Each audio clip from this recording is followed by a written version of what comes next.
Bom, vamos para a nossa segunda aula desse primeiro módulo, onde eu vou explicar um pouco do que são as operações day trade, né? Que são operações baseadas na mudança de oferta e demanda de determinado ativo que ocorre durante o pregão, né? Então muita gente me pergunta por que está subindo ou por que está caindo, né? E não existe uma resposta melhor de que, olha, está subindo porque mais compradores aceitam pagar mais caro por aquele ativo. E aí, os vendedores, percebendo isso, também tiram ofertas de venda mais barato e colocam por um preço mais caro. Mesma coisa acontece, por que está caindo? Simplesmente porque os vendedores estão dispostos a vender por um preço mais baixo do que antes e os compradores, percebendo isso, só querem comprar também por um preço mais baixo. Então você tem um fluxo empurrando o mercado para baixo, né? Muita gente confunde operação day trade com investimento de longo prazo, né? Então, às vezes, nós estamos fazendo uma operação de day trade de compra em Petrobras e alguém fala assim, ah, mas ela é muito endividada. Veja só, nós não estamos comprando uma ação para ficar casada com ela por 5 anos e por isso precisamos pensar na qualidade ou na saúde da empresa. Nós estamos especulando no mercado, né? Então, nós queremos comprar baseado único e exclusivamente em preço. Vamos ficar posicionados, às vezes por alguns segundos, às vezes por alguns minutos, algumas vezes até por algumas horas, né? Mas depois a operação acaba e o que valeu foi exatamente aquela variação de preço que acontece durante o pregão, né? Então, nem dormir comprado ou vendido no ativo a gente vai fazer. A leitura da mudança de oferta e de demanda dos ativos é feita através de gráficos. Gráficos que são muito simples, né? São gráficos de dois eixos, eixo X e eixo Y. No eixo X a variável é o tempo e no eixo Y a variável é o preço. Então, a análise, né, para que a gente consiga comprar e vender, né, ela é feita imaginando variação do preço com o passar do tempo. Quando essa variação é para cima, nós faremos compra e quando essa variação for para baixo, nós faremos venda. Vou repetir aqui uma coisa que a gente fala sempre, que é o mais importante, não só aqui, mas em qualquer profissão. O operador day trade é um cara disciplinado, tá certo? Ele é, antes de tudo, disciplinado. É isso que vai, no longo prazo, separar o vencedor do perdedor, tá? Muita gente começa a fazer day trade com muito capital e acumula prejuízos logo no começo. E simplesmente porque todos aqueles elementos que a gente falou na aula anterior são muito importantes para que você consiga passar a ganhar, né? Então, para que isso aconteça, você precisa ganhar experiência. Eu costumo falar que o day trade é como se fosse a Fórmula 1 dos investimentos. Quando o piloto começa, ele começa justamente, né, a dirigir um kart, né? E aí ele se destaca naquilo, tem sucesso, vai passar para uma Fórmula 2 aqui no Brasil, tem sucesso, aí vai passar para alguma Fórmula 3, alguma coisa na Europa, tem sucesso, ganha os campeonatos, aí ele é convidado para testar um carro da Fórmula 1, e aí se ele for muito bom, ele vai chegar na Fórmula 1, numa equipe pequena, e aí ele tem que ser muito bom para conseguir para uma equipe grande pensar em pódio e ganhar a corrida, perfeito? Você percebe que existe todo um processo até que esse cara chegue na Fórmula 1. O day trade é a Fórmula 1 dos investimentos, né? É o tempo mais rápido, onde tem especulador, onde tem muita gente com muita experiência tentando fazer dinheiro, ou seja, você precisa dar um tempo e operar pouco capital para que você consiga descobrir esse talento que você tem, para que você consiga ser disciplinado. E aí você precisa ter algumas preocupações iniciais que não é ganhar dinheiro, tá? Bom, lembrando aquele fluxo daquela curva exponencial, o primeiro passo é aprender a perder. E muita gente me pergunta por que aprender a perder. Porque é difícil, né? Ninguém é criado para perder, né? Nós somos criados para ganhar. Tudo que a gente escuta é exatamente de vitória, né? História triste, ninguém conta pra gente, olha meu filho, a vida vai ser difícil, vai ter isso, vai ter aquilo, né? É simplesmente o que você escuta é que você tem que fazer isso, aquilo, porque você vai ter sucesso e tudo mais. Mas aqui a gente precisa aprender, principalmente no início. E como no início é muito provável que você perca, né? até você entender como funciona o mercado, até entender como é que coloca uma ordem e tal, você tem que fazer isso com pouquíssimo capital.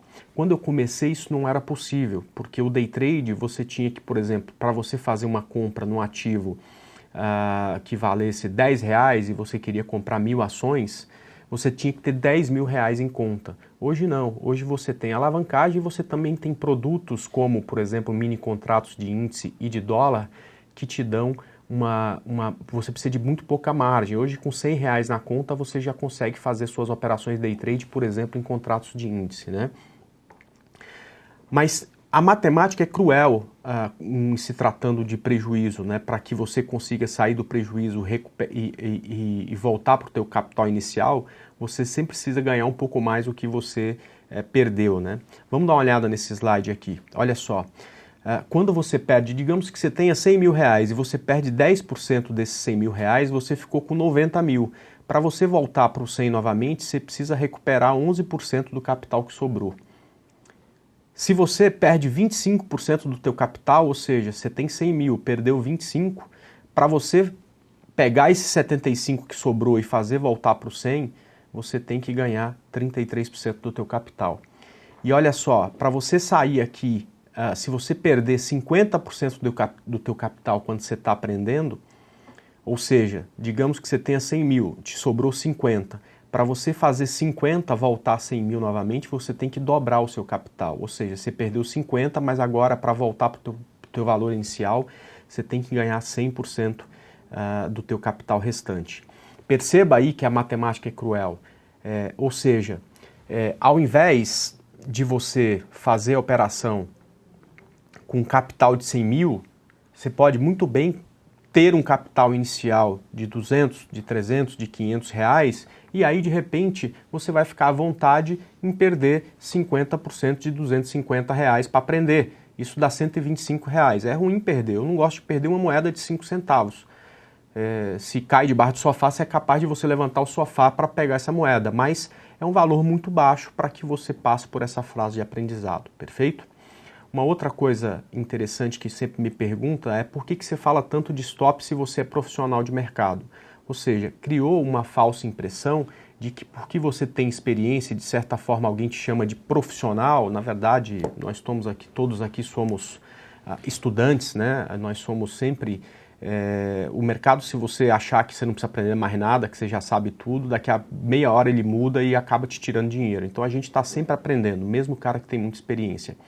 Mas esse cara que tem muita experiência, que é chamado, entre aspas, de profissional, ele erra pelo menos 40%, 45%, dependendo da estratégia, até 50% de todas as operações que ele faz. Então, fica justificado o uso do stop, fica justificado saber perder. Se mesmo o profissional não acerta muito mais do que 50% do tempo, ele precisa perder pouco quando perde. E, por outro lado, precisa ganhar muito quando ganha. Então, o segundo passo é aprender a ganhar uma operação. A gente vê muita frase no mercado, né? Bolsa sobe no boato e cai no fato, né? Vai ter rally do impeachment, vai ter rally do Natal, o varejo sobe no segundo semestre porque tem dia das crianças e Natal, então vende mais e as ações do varejo vão subir no segundo semestre. A gente escuta muito essa frase, né? E tem uma que acaba virando uma desculpa para sair muito cedo das operações, que é exatamente lucro bom é lucro no bolso, né? Então o cara usa essa justificativa para sair muito cedo das operações. Dá uma olhada nesse exemplo aqui no gráfico, né? Olha só. Digamos que você compre uma ação qualquer a 7,10, 5 mil papéis, você pretende sair aqui em 7,50, você fez todos os cálculos, descobriu 7,40, 7,45 aqui em cima, perfeito? Justamente porque você percebeu que tinha uma resistência só nesse ponto, então dava para ficar posicionado muito tempo. Aí o que acontece? O preço começa a subir e começa a dar uma vontade enorme de sair da operação. Por quê? Porque você já está ganhando aqui R$750.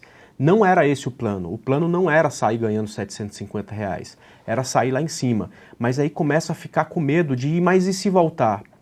E se voltar e eu for estopado aqui embaixo tendo prejuízo?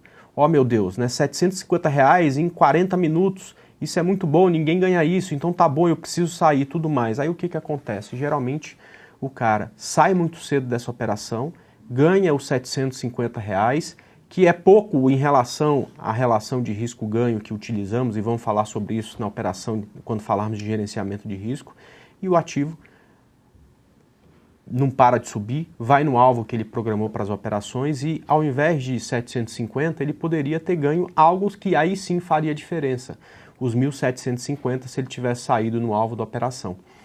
E aí o que acontece? Mesmo quando ele ganhou, observe aqui, mesmo quando ele ganhou, ele saiu com um gosto amargo na boca, porque ele sabe que na primeira operação que ele errar, esse lucro de R$750 vai ser consumido por um stop. Ou seja, no máximo, ao final de 2 ou 3 operações, mesmo tendo acertado uma boa operação, ele sairá no 0 a 0. Enquanto que quem saiu depois de um tempo, né, saiu depois que o preço chegou no alvo determinado no início da operação, vai poder errar 4, 5 em seguida, que ainda assim vai ter lucro, tá ok? Olha só, não se esqueça dessa frase. Nunca saberemos onde tem um fundo ou onde tem um topo. Então é nossa obrigação ficar em determinado papel até o alvo que a gente definiu no início da operação. Stop e alvo são duas variáveis que precisam ser definidas antes do início de qualquer operação. Quando a gente entende isso, a gente já está pronto para começar a pensar em ganhar dinheiro. Veja só, ainda precisamos aprender a ter uma mente equilibrada, isso é um desafio, daqui a pouco a gente vai falar sobre isso. A gente ainda precisa de estratégia bem definida, mas os primeiros 2 passos, aprender a ganhar e aprender a perder, já te habilita até a começar a pensar em desenvolver estratégia. Olha só, eu aprendi a perder muito cedo. Eu tive um professor que falava muito claramente para mim: cara, você trabalhou pra caramba já, você tem uma história de sucesso como engenheiro, se você não colocar stop nas suas operações, o mercado vai te tomar todo o teu dinheiro, tá certo? E isso, de certa forma, para mim, foi fácil de entender. Uma vez que eu errei uma operação e perdi um pouco mais, não coloquei o stop, eu já entendi, cara, isso aqui é importante. Ou seja, eu nunca tive problema em aceitar uma perda, tá? Agora, saber ganhar e ter uma psicologia tranquila, uma cabeça equilibrada para ficar até o final da operação, foi para mim um grande desafio e te digo, ainda é, nem é uma guerra que eu já venci. Todo dia tem uma batalha. Hoje, 99% dessas batalhas eu ganho, mas às vezes eu sinto medo, às vezes eu fico eufórico e ainda assim eu consigo não fazer besteira nesse 1% do tempo que alguma coisa falha, tá certo? Porque tem um apoio muito grande das pessoas que estão ao meu lado, ajudando nas minhas indicações e tudo mais, e me assistindo nas salas de análise. Mas esse ainda é um grande desafio, ainda não é uma guerra que foi vencida e acho que ninguém vence essa guerra, né? Mas com o passar do tempo você vai vencendo cada vez mais batalhas até que os batalhas que você vai acabar sendo derrotado vão ser insignificantes perto do monte de outras que você vai vencer e vai deixar o preço chegar no alvo antes de pensar em sair da operação, perfeito?